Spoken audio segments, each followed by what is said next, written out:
So who's your master? You're my master, right? I'm your apprentice. You good. Is he here? So who's the master? Whoa. I just watched a video of Alexander Stier with an interesting cut by scenes. There was a Torah student implemented or implicated. And we thought that this is kind of the interesting idea. Because the Torah basically says, to his degree, that Kabbalah incorporates the shadow by working with the outer demon. But what if your outer demon is an inner demon? And that your demon is guiding your flaws and following them to the abyss where they are guided to you and incorporated. I always try to make this message clear, but as I've seen, it isn't clear. It's one of my core messages if I ever would have one. I mean, we would have one. First message is, all life has value and its own value. It needs to be accorded to its own degree. It further needs to be listened to the fundamental rules that had been set by legacy, meaning history, or anything that was previous in ancestry. Meaning the fundamental truths cannot be negated by some new moral value you uphold by revolution to something that really just doesn't bring evolution or revolution, and revolution cannot be evolutionized. Meaning revolution has evolution in it, but not evolution. It's not the core, base, ground-breaking, burn-away stuffy. It's more that you revive a system and then evolve it by revolution. That's something different than reformation. Reformation is just the guide towards it.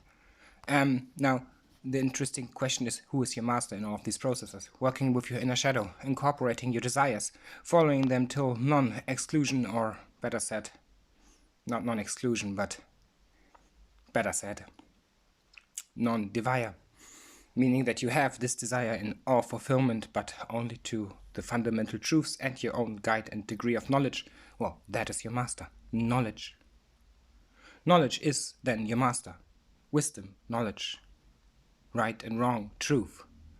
And there it starts to be different. Because once as you incorporated your own demon, saw your own shadows and fulfilled them to all of your degrees unless harming someone, meaning sinning against the person, you understand that this is fairly relevant and difficult. You then understand that this can always make you fall, that you can fall all your life, truly. But if you have only fallen to your own degree, you didn't fall. Meaning, your true master is knowledge, the knowledge you gain about yourself. Know thy knowledge. Know yourself. Meaning, be. And then start to. But don't imagine.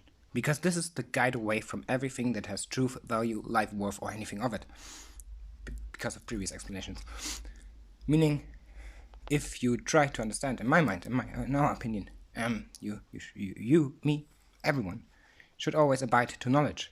That's why it's so important that people share knowledge with each other, and don't just do bullshit or entertaining stuff. It's fairly irrelevant. That's why small talk is so much bullshit. Small talk doesn't give anything to the interaction with people. It simply doesn't make sense. It's simply bullshit. You can small talk like, oh yeah, in this relationship, last time in my relationship, I had such a great evening while dining. What do you think about dining in a relationship? Are we talking about something? No, we're just talking. Sorry for the joke here, the sarcasm and the irony, and even sarcastic incomplementation, meaning no irony whatsoever. But that's really what I hate about small talk and all of these ideas. That also means that you cannot know or knowledge a person presents.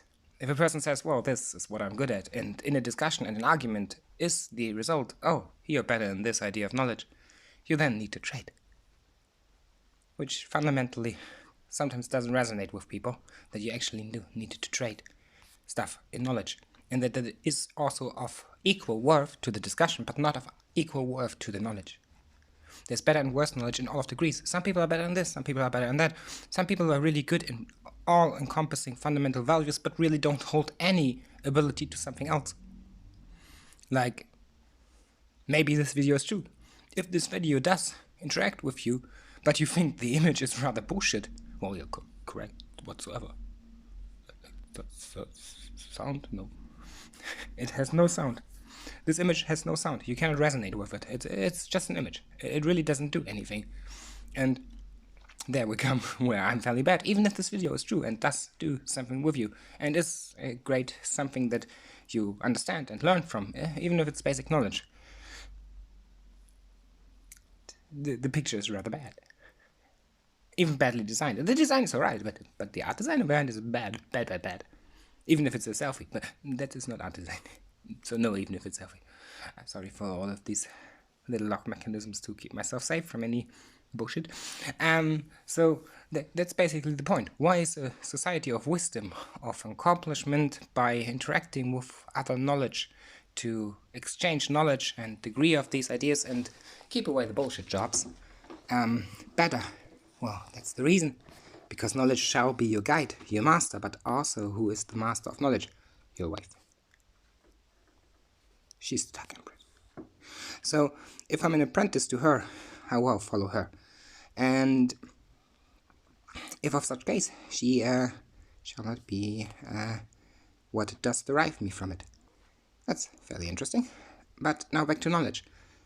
If you want to interact with more knowledge as seeing it as your master in guidance for your inner shadow, but not as your total master whatsoever, you need a compass. You need something to know when knowledge is true and also is true for yourself. That's the compass for. The compass really is for that. You shall not understand unless you do understand also what makes you understand. That's really relevant. Well, here my opinion ends.